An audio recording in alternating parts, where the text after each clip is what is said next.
Welcome to the Hearts Entwined Podcast. In this podcast, we'll be having discussions around the secrets which attract lasting, healthy, fulfilling relationships, creating a healthy mindset, and what women should know and understand about men. Introducing your host, Lyn Smith, the Queen of Hearts, relationship expert, trainer, speaker, and best-selling author of the Cupid's Bow technique.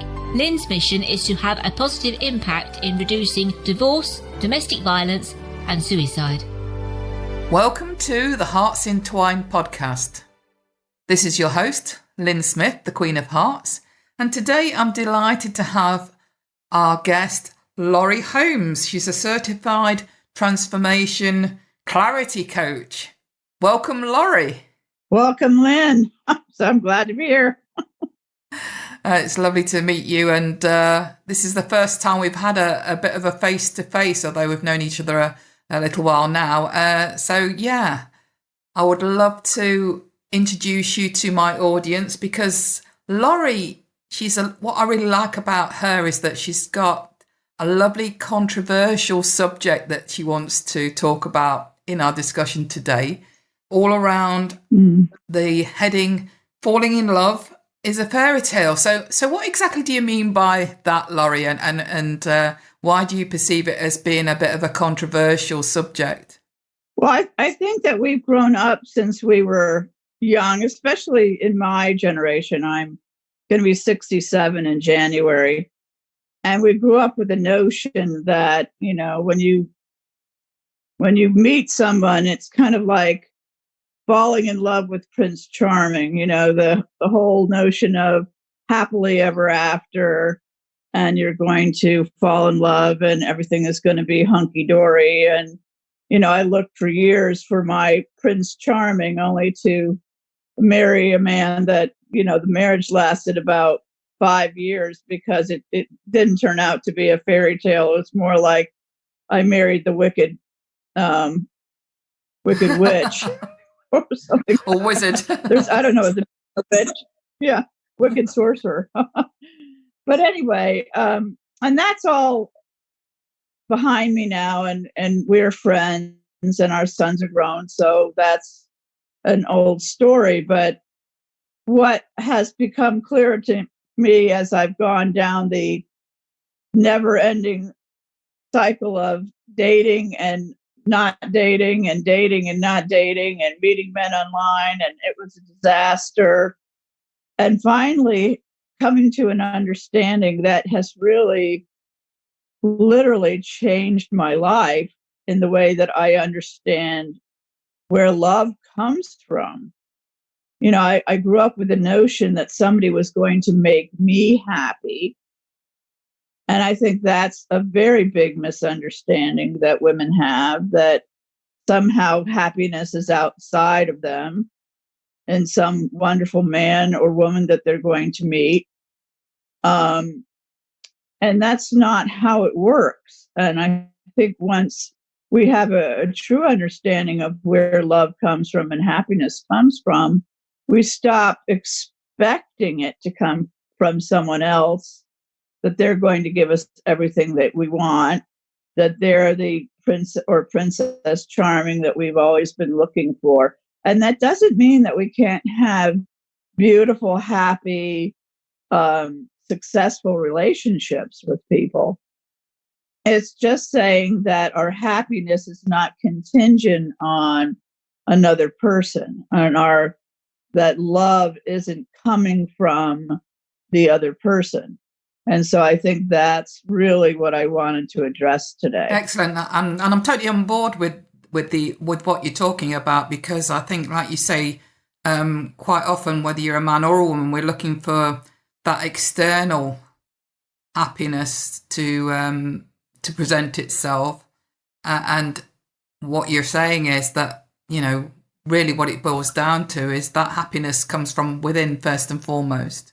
Yes. Yeah, absolutely. And we can get tricked by it very easily, because one of the ways that we think that it's coming from someone else is when we're in their presence, we feel a certain way. So it's easy to mistake that those feelings must be coming from them, that must be generated from their presence. You know, I feel good when I'm in your presence, so therefore you must be making me feel good. But if that were true, then I should feel the same way every time you're in my presence. And obviously that's not going to happen. And that's where the misunderstanding comes in, because once somebody expects somebody to make them feel a certain way, then when they don't, then they think that they could fall out of that feeling because they're no longer experiencing it. Well, it must be because of you too. You know, if you could give me the feeling to make me feel love, then you can also take it away. And I'm just saying that's total rubbish. Yeah, I have to agree. Although, you know, what I have experienced, and I've experienced a whole range of different types of relationships, from, you know, literally surviving sexual assault in my teens to then, you know, going on a bit of a self-destruct path to attracting, you know, toxic relationships, unhappy, unfulfilling relationships, and okay relationships, but, you know, self-sabotaging them on the back of not feeling worthy or deserving myself, until I met my ex-husband when I was 26, nearly 27, who was a fabulous guy, you know, a really good, decent man who loved me to bits, and I loved him.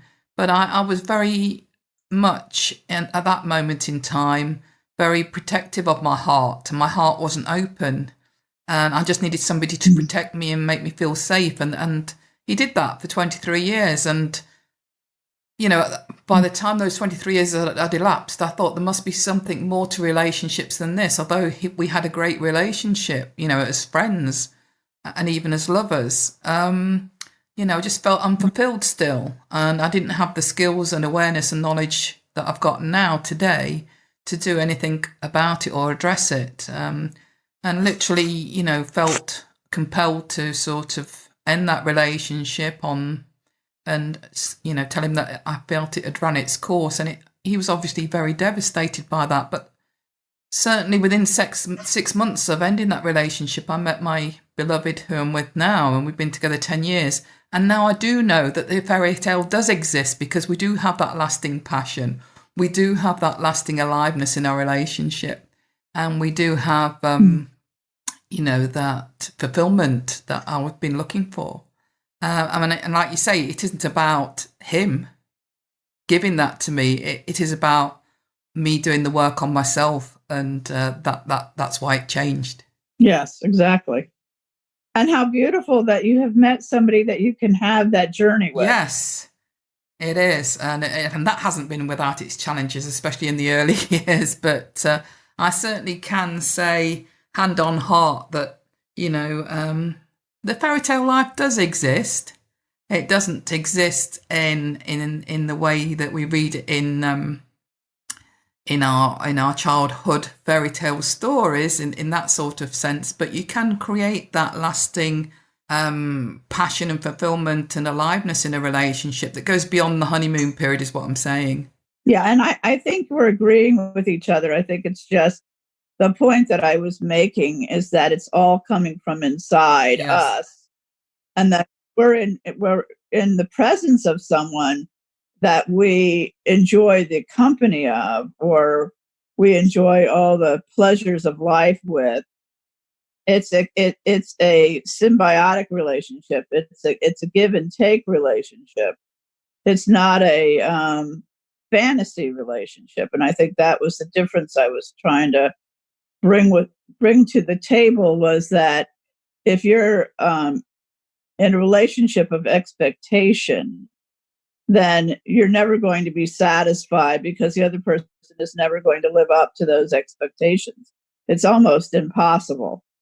But if you have a relationship that's built around being mutually loving to each other and mutually admiring and trusting and all the other adjectives that may go along in your relationship, then that's going to continue to build and grow and be beautiful. And that's what we would all love to have, is that type of relationship. But, a lot of us have never had that experience. And, the thought that somebody else is going to give it to me is what I'm calling the misunderstanding. And that's, I think, you weren't saying that, but you were saying that you have a relationship now that is exactly what you want, but it sounds to me as if it's coming from a different place. And I think that's what I'm alluding to. Yeah, I agree absolutely 100%. It is about that awareness, because we're not educated or parented, around this stuff, Mm-hmm. in our schools or by our parents. And, for me, my parents weren't great role models for happy ever after, I have to say. Yeah. In fact, they were very poor role models regarding that. And, a lot of us, I think, can, relate to that being the case. And, when it comes to education in schools, we're not taught, we might be taught about how to, have safe sex, but we're not actually taught about how to have great, healthy relationships, are we? No. And my parents they loved each other dearly, but they had a very toxic way that they interacted with each other. And I remember as a young girl going, in my mind, I'd say, well, if that's love, who needs it? Because I didn't like the way that they treated each other when they were in their toxic back and forth.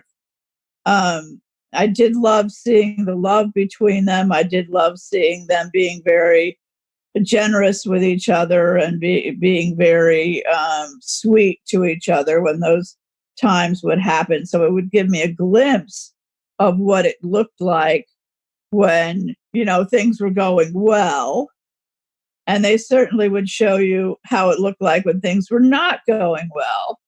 And of course, that was probably what I remembered more. So unfortunately, when I would get in toxic relationships of my own, I would see that parallel. I was like, oh gosh, I didn't want to be in a relationship like this.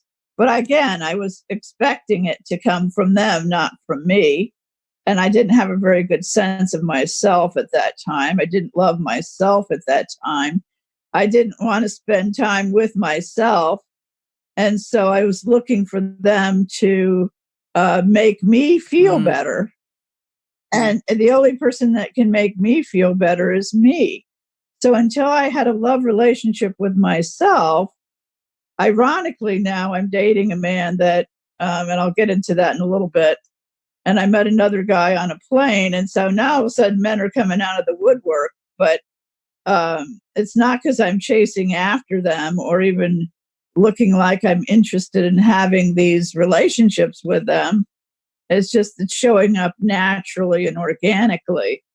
And I think that's when you're in the presence of somebody that it just clicks and it works. I think it is kind of an organic experience. Is it for you? Massively. I feel that once you've done the work on yourself and you look at gaining new insights and levels of awareness and do some exercises around how to generate that self-love for yourself. Because, for some people, it's quite difficult, isn't it? For some people, if you say to them it's all around, the starting point is self-love, they look at you gone out and they think, well, my gosh, how do I even start or recognize whether I love myself or not? And that can be a challenge in itself. So my suggestion usually is for some people, that find it difficult to look in the mirror and say, you love the person who's staring back at you. Think of yourself as being your younger self, your childhood self, the little girl that you were, and have love and compassion for that person. Yeah, that's true. That's really good. That can be a good starting point.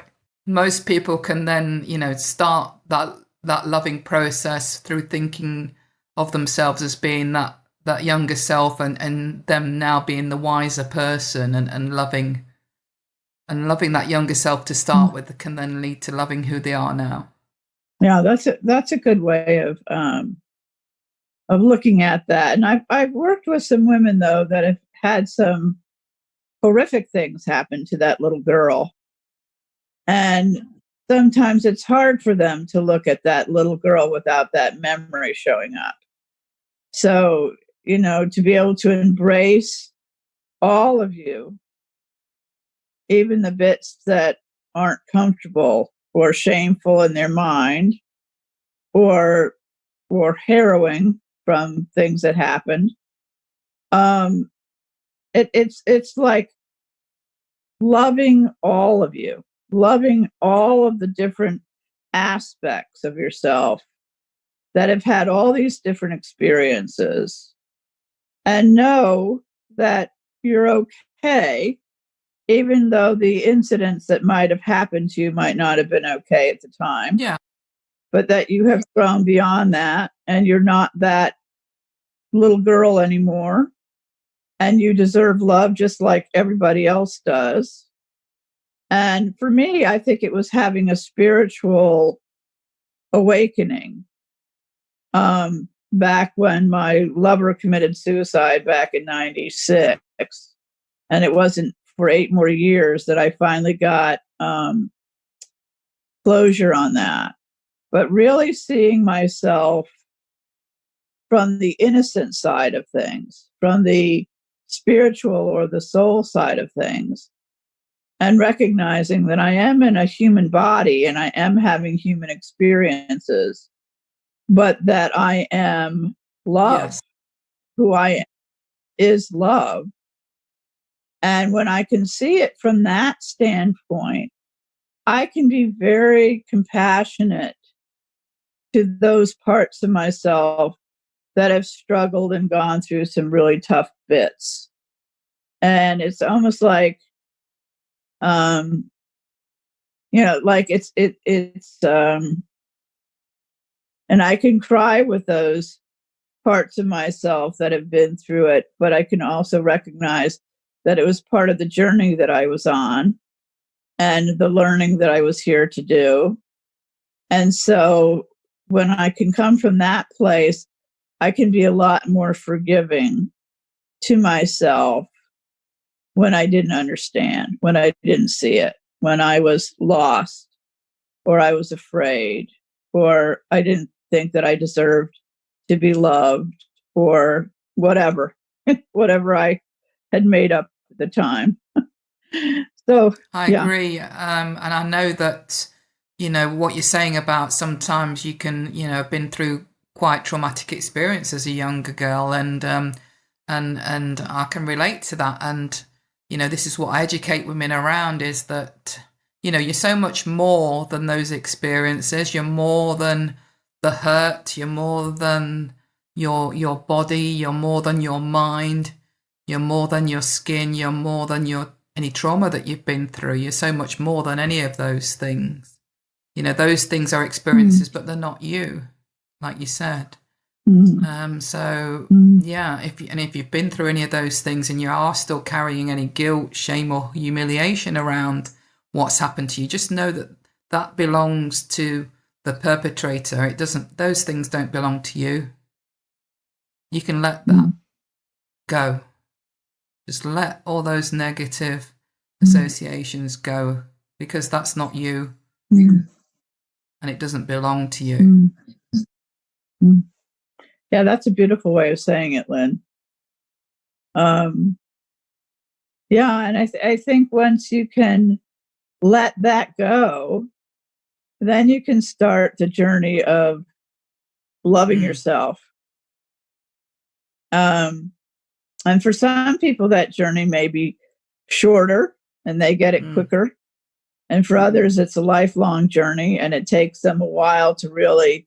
I have a client I'm working with now who, didn't like the way her face looked as she got older, because it reminded her of a relative that she had, that she said, I hope I don't look like her when I get older, or something like that. And, it's to me, it's like, if we can embrace and love all of us, every bit that has had all its different experiences, even our faces that change through time, and our bodies that start to sag as we get older, and it's not the beautiful bodies that we had when we were young. if we can love all that, and we can see ourselves through the eyes of, I'm going to say God, for lack of a better way of saying it, but we can see through the eyes of God, that we are perfect exactly the way we are. Then it makes sense that we are an embodiment of love, and love is coming through us, not to us. And that was a realization I've had within the last couple of years, that once I stopped expecting love to come to me, that I was already what I was seeking, that I was already inside me, that everything I was seeking was inside me, then I could start having fun with the relationships that I was building. I could start enjoying relationships rather than expecting that relationship to give me what I wanted. And I had that one for a very long time. So for me to get that realization was really huge. To drop that, oh, you're going to give this to me and I'm going to feel better. Yeah, because when, I think most layperson people would understand that, when it comes to looking at everything within our solar system, our world, and this planet, it's all energy, whether it's solid, liquid, or gas, it's all energy. If we looked at ourselves under a high-powered microscope, all would be is cells of energy. And like you said, it is at its purest, pure love energy.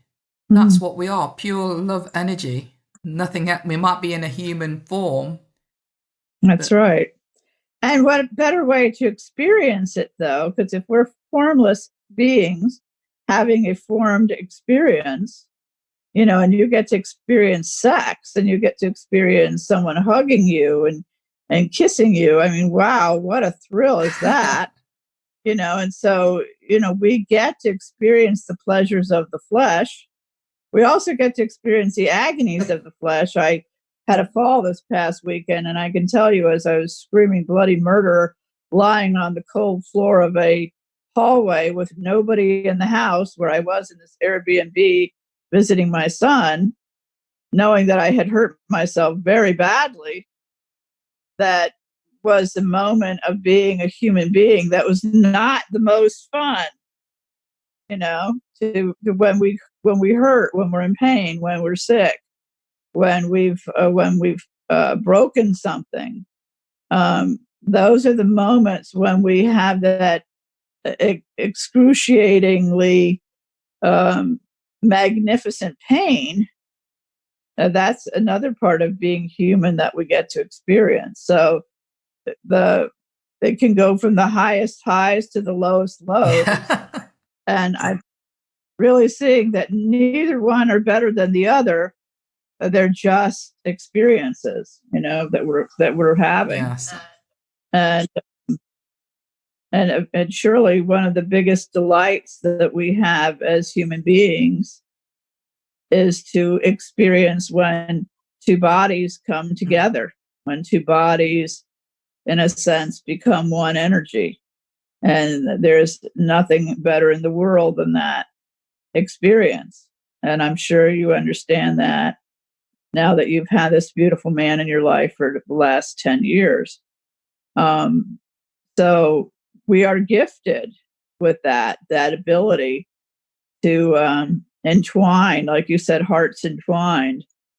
And I've had those experiences in my life where I just wanted to crawl inside the person that was lying on top of me or next to me. And I wanted to be so close. I wanted to be them.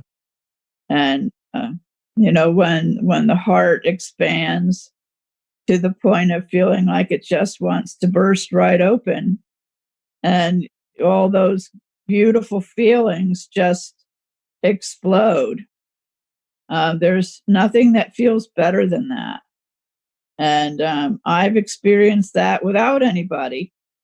Last year when I was in an MRI machine and I was temporarily paralyzed for 53 hours after I had an endoscopy. and they put me in an MRI machine for over an hour, and I was in agony, and felt like I was in a coffin, and I felt like I was entombed. So just imagine that you can't move anything, and then you're in an MRI machine that sounds like jackhammers going off over your head. It was absolutely the most horrible thinking feeling that I'd ever had. But somewhere in the midst of all that, I remembered who I was. I remembered I wasn't the body that I was lying in. I remembered I wasn't the experience I was having except through a human form. And I floated right out of it. I floated right out of it into the most exquisite joy. And in that moment, I realized that I really was okay. That there isn't anything that can happen to us on this earth. And that's a bold statement I'm about to make, but it's true. There's nothing that can happen to us on this earth that can take away the fact that we are okay. I agree. That we are spiritually okay. Yeah, I agree. And I think a lot of us that are sort of on this journey of sharing our wisdom, are coming to educate more around the fact that we're not human beings having spiritual experiences or even working towards that. We're actually spiritual beings at the moment having a human experience.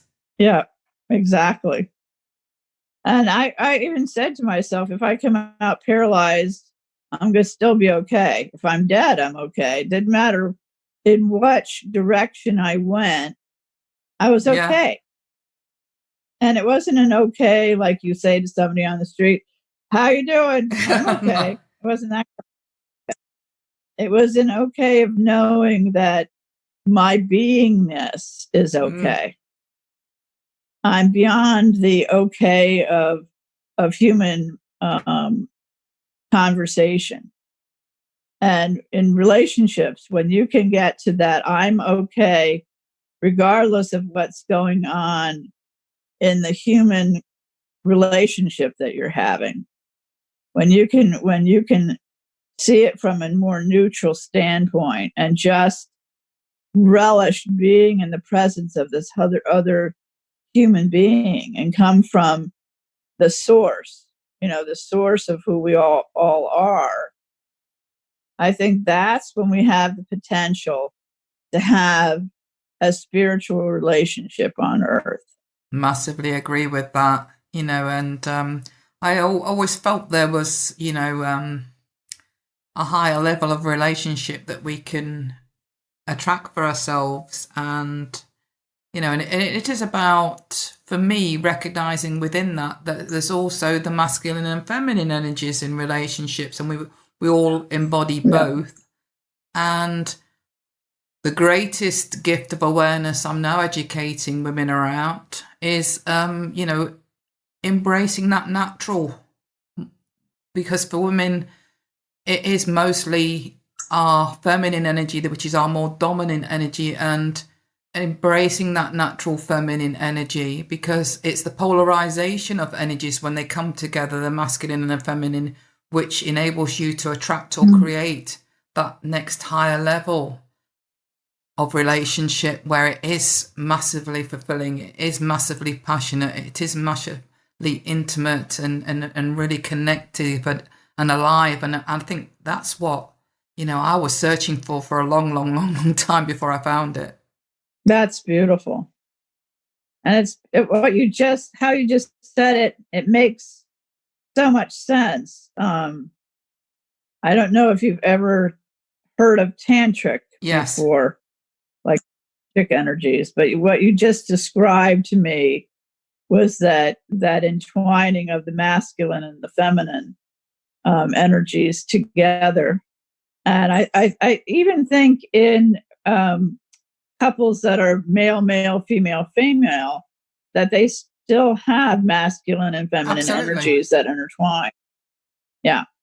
So I think that's always occurring, no matter what the combination is. And I think we also have them within ourselves. I think we also have both the masculine and the feminine energies within us. Definitely.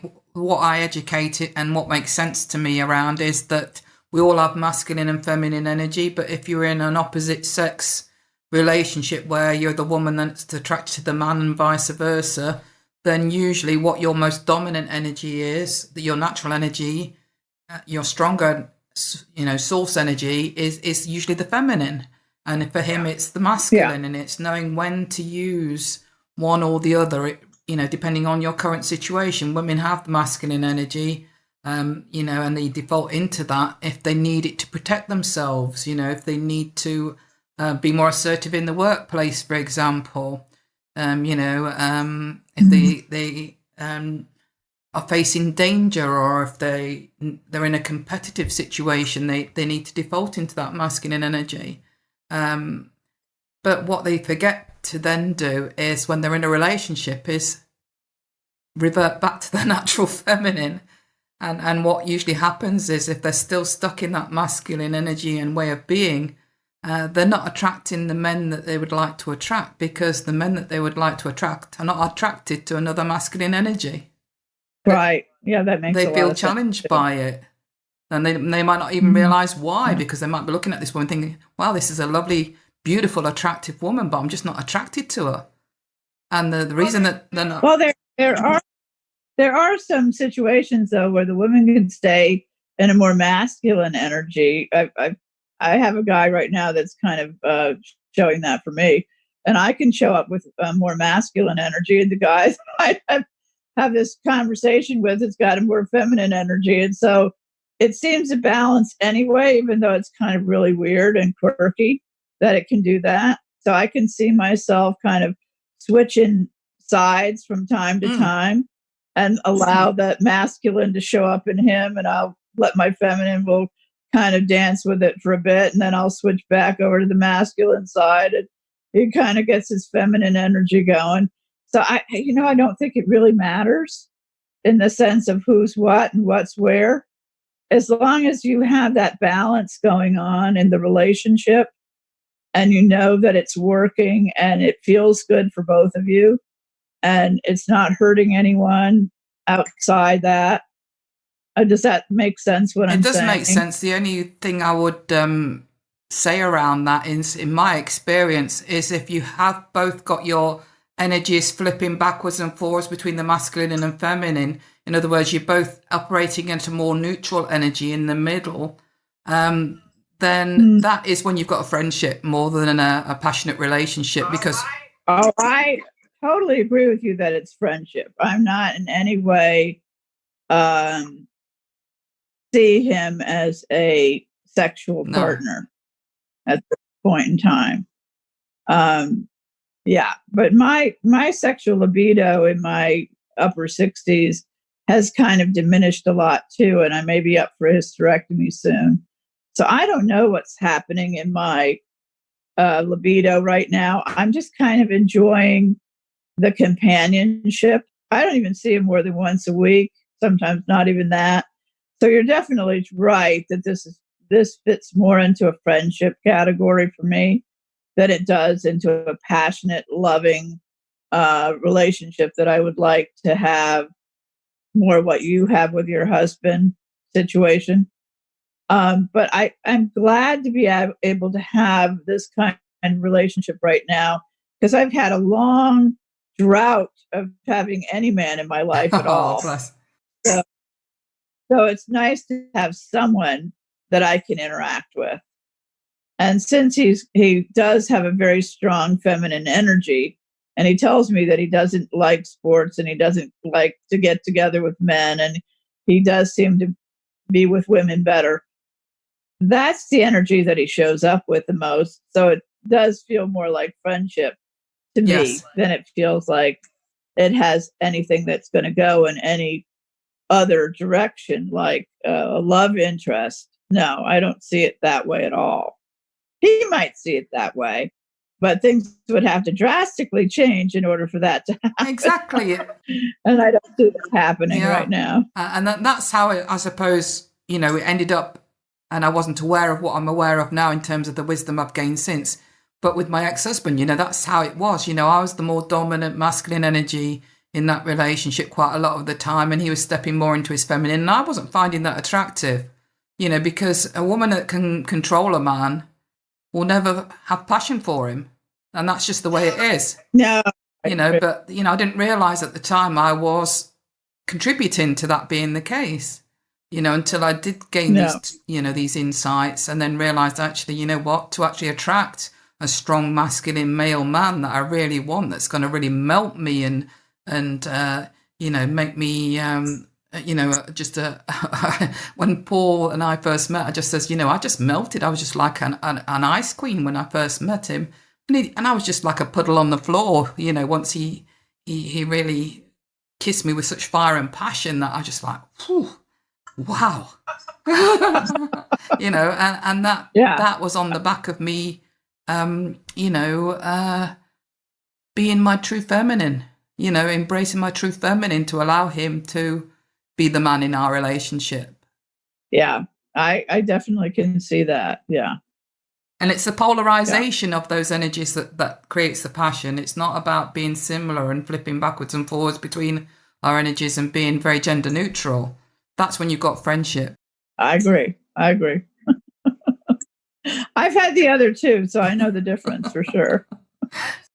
I'm just saying I haven't had that relationship for a while. Well, I'm sure, there's certainly a long time for you to attract that in your lifetime. Well, it's if you want to too. I think that it also comes down to choice. You might be at a certain time in your life where you're okay if that doesn't happen as well. I mean, it would be lovely if it did happen. And I said that I met this man on a plane that has more of that for me than this guy that I said is more like a friend. But he's in Milan at the moment, so it doesn't look like, other than texting back and forth and showing some pictures, who knows where that might go. And he does live nearby, so I'm going to let that show up. If he shows up, we'll see where it goes from there. But he's got more of that more masculine energy that would be more attractive to me for a relationship than the guy I'm talking about that really fits more into the friendship category. Excellent. Well, thank you so much, Laurie, for being vulnerable enough and brave enough and courageous enough, put my teeth back in, courageous enough to share your journey and your insights and your relationship history with us. It's been fascinating. So for the benefit of our listeners... Thank you for asking me. This has been a lovely conversation, and I hope it's useful for your listeners. It massively will be. And on that note, I would love if you could just share your best contact information and, hopefully... Well, I run many groups on Facebook, and if you're a female and you would like to join my group that Lyn is also in, it's called The Wisdom Keepers and Powerful Women's Gatherings. You can also reach me on Facebook with Laurie Holmes. I am a licensed massage therapist along with a certified clarity and transformative coach. And so I have a Facebook profile that you can find. And if that doesn't work, then you can send me an email at lsholmes7106@yahoo.com. And we can put the information below this podcast as well, if you don't mind, Lyn. I don't have a website that's up and running at the moment, or I would have been glad to give you that, but it's kind of a work in progress at the moment. That's no problem. We'll make sure all Laurie's contact information is in the show notes as usual, as well as Laurie's bio, so you can find out more information about who she is and what she does. So with that, Laurie, thank you once again for sharing your very great pieces of wisdom and insights around love, dating and relationships. Thank you, dear. I appreciate your time, and I look forward to having more conversations with you. Excellent. So, listeners, thank you very much to Laurie. I'm just going to sign off as usual, that true love starts with opening our hearts. And until next time, goodbye for now. Thanks for listening to the Hearts Entwined podcast. You can follow Lyn via the Facebook group Two Hearts Entwined, or search Lyn Smith, inspirational speaker, at LinkedIn, or email lyn@hearts-entwined.com. That's LYN@hearts-entwined.com. Remember, true love starts with opening our hearts.